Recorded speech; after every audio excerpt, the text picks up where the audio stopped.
ಇಡೀ ವಿಶ್ವವೇ ಯಾರ ಸಲಹೆಯನ್ನು ಪಡೆಯೋದಕ್ಕೆ, ಸಮಸ್ಯೆಗಳನ್ನು ಬಗೆಹರಿಸೋಕ್ಕೆ ಎದುರು ನೋಡ್ತಾ ಇರುವಂತ, ಇಡೀ ವಿಶ್ವವೇ ಮೆಚ್ಚಿರುವಂತ ನಮ್ಮ ಪ್ರಧಾನಿ ನರೇಂದ್ರ ಮೋದಿಜಿಯವರೇ ಲೋಕಸಭೆಗೆ ಸ್ಪರ್ಧೆ ಮಾಡಿರುವಂತ ಡಾಕ್ಟರ್ ಮಂಜುನಾಥ್ ಅವರೇ, ಮತ್ತೊಬ್ಬ ಲೋಕಸಭೆಗೆ ಸ್ಪರ್ಧೆ ಮಾಡಿರುವಂತ ತೇಜಸ್ವಿ ಸೂರ್ಯ ಅವರೇ, ಮತ್ತೊಬ್ಬ ಲೋಕಸಭೆಗೆ ಸ್ಪರ್ಧೆ ಮಾಡಿರುವಂತ ಶೋಭಾ ಕರಂದ್ಲಾಜೆ ಅವರೇ, ಮತ್ತೊಬ್ಬ ಪಿಸಿ ಮೋಹನ್ ಅವರೇ, ವಿರೋಧ ಪಕ್ಷದ ನಾಯಕರಾದಂಥ ಅಶೋಕ್ ಅವರೇ, ಇಷ್ಟು ದೊಡ್ಡ ಸಂಖ್ಯೆಯಲ್ಲಿ ಆಗಮಿಸಿರುವಂತ ಆತ್ಮೀಯ ನಮ್ಮೆಲ್ಲ ಕಾರ್ಯಕರ್ತ ಬಂಧು ಭಗಿನಿಯರೇ, ಮಾಧ್ಯಮದ ಸ್ನೇಹಿತರೆ, ಚಿಕ್ಕಬಳ್ಳಾಪುರದಲ್ಲಿ ದೊಡ್ಡ ಒಂದು ಬಹಿರಂಗ ಸಭೆಯನ್ನು ಮುಗಿಸಿ ಈಗ ತಾನೇ ಅಲ್ಲಿಂದ ಪ್ರಧಾನಿ ನರೇಂದ್ರ ಮೋದಿಜಿಯವರು ಇಲ್ಲಿಗೆ ಬಂದಿದ್ದಾರೆ. ನಾವೆಲ್ಲ ಅವರ ಮಾತನ್ನ ಕೇಳೋದಕ್ಕೆ ಕಾತುರಾಗಿ ಇಲ್ಲಿ ಕುಂತಿದ್ದೇವೆ. ನಾನು ಪ್ರಧಾನಿ ನರೇಂದ್ರ ಮೋದಿ ಅವರಿಗೆ ಭರವಸೆಯನ್ನು ಕೊಡ್ತೇನೆ, ಈ ಬಾರಿ 28ಕ್ಕೆ 28 ಲೋಕಸಭಾ ಕ್ಷೇತ್ರನ ಗೆದ್ದು ನಿಮಗೆ ಕಳಿಸ್ಕೊಡ್ತೇವೆ ಅನ್ನೋ ಭರವಸೆಯನ್ನು ಕೊಡ್ತೇನೆ.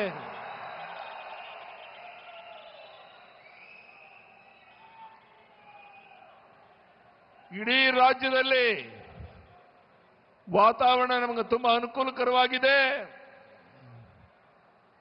ಬಿಜೆಪಿ ಜೆಡಿಎಸ್ ಹೊಂದಾಣಿಕೆ ಆಗಿರೋದ್ರಿಂದ ಈಗ ತಾನೇ ಪ್ರಧಾನಿ ನರೇಂದ್ರ ಮೋದಿ ಅವರ ಜೊತೆಗೆ ದೇವೇಗೌಡರು ಸಹ ಕಾರ್ಯಕ್ರಮದಲ್ಲಿ ಭಾಗವಹಿಸಿದ್ರು. ನಮ್ಮ ಹೊಂದಾಣಿಕೆ ಬರುವಂತ ದಿವಸಗಳಲ್ಲಿ ಭಾರತೀಯ ಜನತಾ ಪಾರ್ಟಿ ಜೆಡಿಎಸ್ ಇಬ್ಬರು ಸೇರಿ 28ಕ್ಕೆ 28 ಲೋಕಸಭಾ ಕ್ಷೇತ್ರ ಗೆಲ್ಲುವುದು ನಿಶ್ಚಿತ ನಿಶ್ಚಿತ ನಿಶ್ಚಿತ.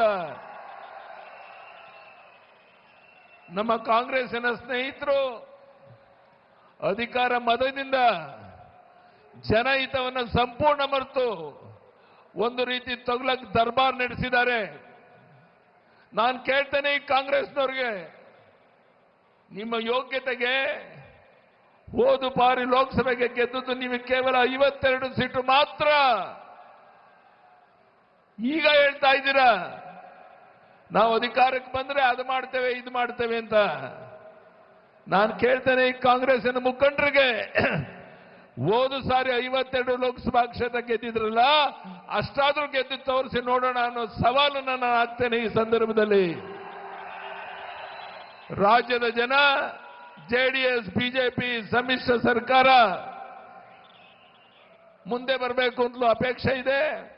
ಅದೇ ರೀತಿ ಪ್ರಧಾನಿ ನರೇಂದ್ರ ಮೋದಿಜಿಯವರ ನೇತೃತ್ವದಲ್ಲಿ ಈ ದೇಶದಲ್ಲಿ ಒಂದು ಕ್ರಾಂತಿಕಾರಿ ಬದಲಾವಣೆ ಆಗಬೇಕು ಅಂತ ಜನ ಬಯಸ್ತಾ ಇದ್ದಾರೆ.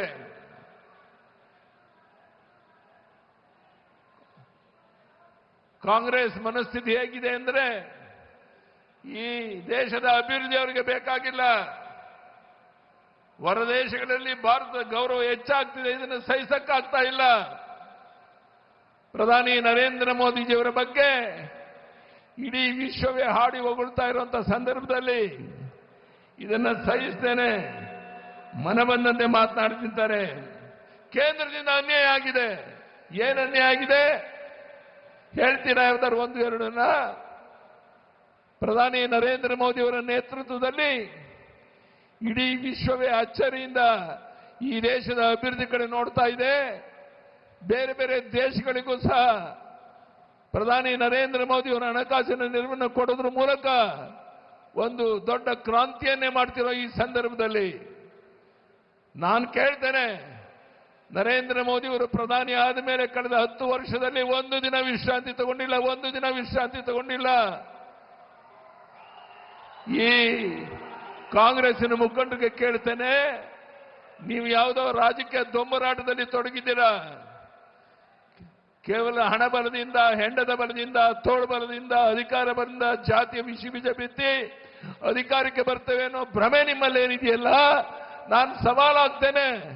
ಹೋದ ಸಾರಿ ಗೆದ್ದಷ್ಟು ಸೀಟ್ ಗೆಲ್ಲಕ್ಕೆ ನಿಮ್ಗೆ ತಾಕತ್ತಿದೆಯೇನು ಹೇಳಿ. ಯಾವ್ದಾದ್ರು 4-5 ದಿವಸ ನೀವು ಗೆಲ್ಲುವಂತಹದ್ದನ್ನ ಈ ಬಾರಿ ನಾವು ನೀವೆಲ್ಲ ಪ್ರಯತ್ನ ಮಾಡಿ ಕರ್ನಾಟಕ ರಾಜ್ಯದಲ್ಲಿ ನಾನು ಮೋದಿಯವರಿಗೆ ಭರವಸೆ ಕೊಡ್ಬೋದಾ? 28ಕ್ಕೆ 28 ಲೋಕಸಭಾ ಕ್ಷೇತ್ರ ಗೆಲ್ತೇವೆ ಅಂತ ಭರವಸೆಯನ್ನು ಕೊಡ್ಬೋದೇನೋ?